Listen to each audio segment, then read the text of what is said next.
Hello again, everyone. Edwin Lerner back once again. In this YouTube astrological segment, I'm going to be talking about Mercury sextile or trine Neptune in a natal chart. Now, some of you may remember when I first started my YouTube astrology channel, I did a series on the aspects in a natal chart. They're a little bit concise. Some people may have referred to them as snappy. So what I decided to do was make another series on them in which the videos would be a little bit longer and more descriptive. So anyway, first thing up is, well, if you have Mercury sextile or trine Neptune in a natal chart, you may easily communicate, which is Mercury, about your dreams and your fantasies, which is Neptune. Now, if Neptune is in Scorpio, as an example, those dreams and fantasies may be connected with some kind of transformation or having some position of power and control. It may be a Scorpio-like field, such as locksmithing or doing something with psychology, forensics, investigation, deep research, embalming, or even something with the occult, which includes astrology. Now, if you have Neptune and Aquarius as another example, those dreams and fantasies may be tied into astrology, astronomy, humanitarianism, altruism, selflessness, doing something with innovation, aviation, or meteorology as some other examples. Also, too, if you have one of these aspects in a natal chart, you may readily, put the mind, which is Mercury, on one's ideals, being able to concentrate, focus on them, with little diversions or distractions. Again, ideals is Neptune, the mind is Mercury. Now, if you have, say, Neptune and Sagittarius as an example, ideals may be tied in with foreign travel, expanding horizons, higher education. It could be, something with publishing, advertising, importing, exporting, something with sports or the outdoors as some examples. Now, another thing too is that these aspects, I would say, could be auspicious, for short journeys, which is Mercury, to Neptune-related venues, whether it could be something with dancing or the movies or photography expo, or even something connected with the metaphysical, which includes astrology. Now, if you have, Mercury, say, in Pisces as an example, there may be, a lot of, convoluted, chaotic trips.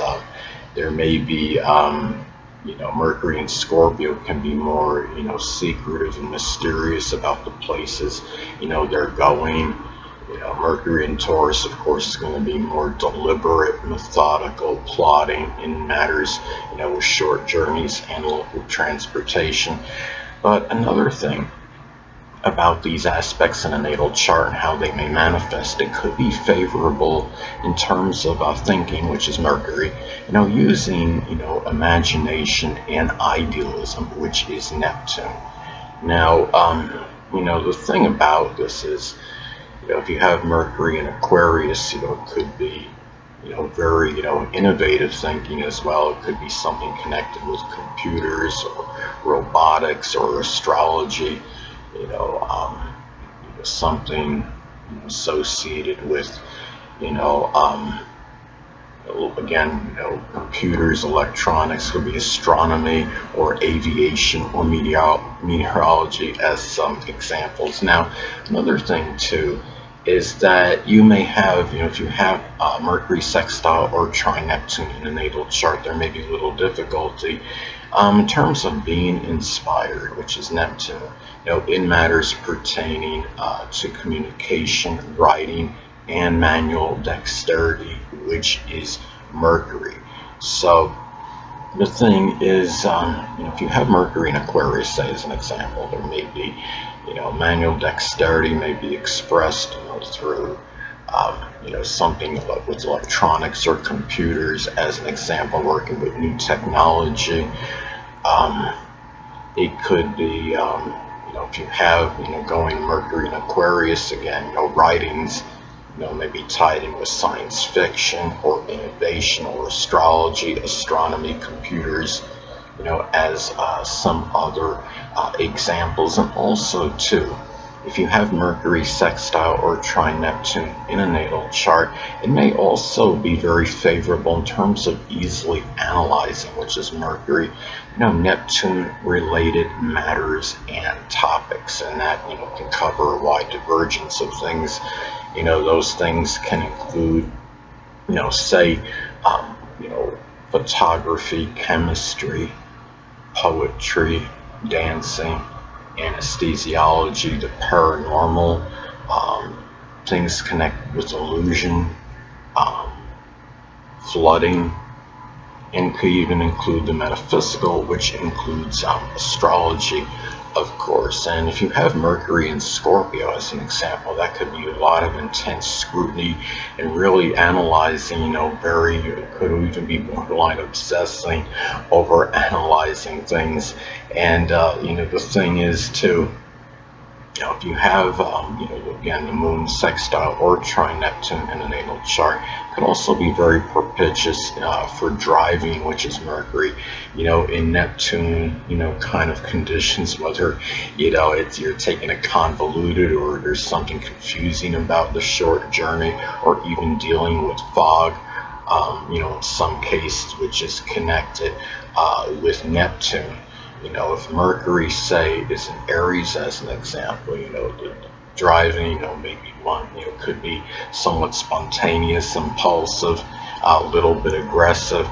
But, naturally, if you have Mercury in Taurus, as another example, driving may be done in a more methodical, deliberate, and plotting, manner. So, as some examples. Now, also, too, these aspects can indicate where it could be easy to incorporate the imagination, and which is Neptune, in matters that are associated with cars, which is Mercury. Neptune is in Libra. It could be doing something with imagination connected with artwork, artistry,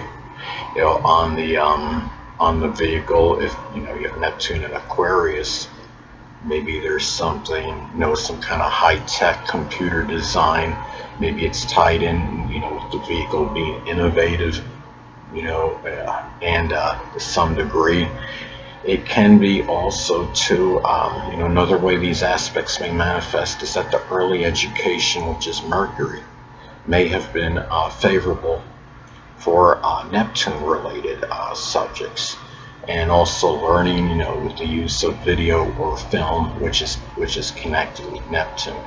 Now, the thing about this is, Neptune-related subjects can include, chemistry, poetry, photography, the metaphysical, which includes astrology. Some other things could be anesthesiology. It could be doing, something, say, with illusion, such as, special effects, as some examples. Another thing, if Mercury is in Taurus, as an example, learning may be done again in that methodical, plotting manner, but it could also be one in which may have been more favorable in terms of having things, visually demonstrated, and learning and assimilating information in that manner.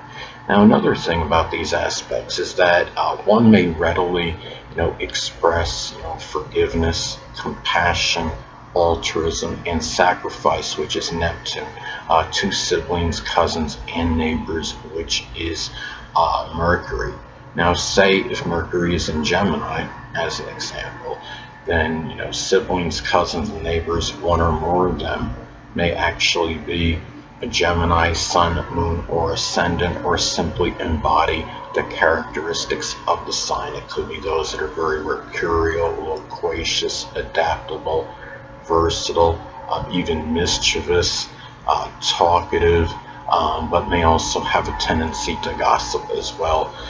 Also, too, these aspects can be very positive in terms of figuring out, when people are being deceptive and duplicitous, which is, Neptune. If Neptune, say, is in the 11th house, it could be, friends or acquaintances or people that are prominent in groups, clubs, or organizations. I would also say, because Neptune is psychic receptivity, so I would say it has a connection with intuition.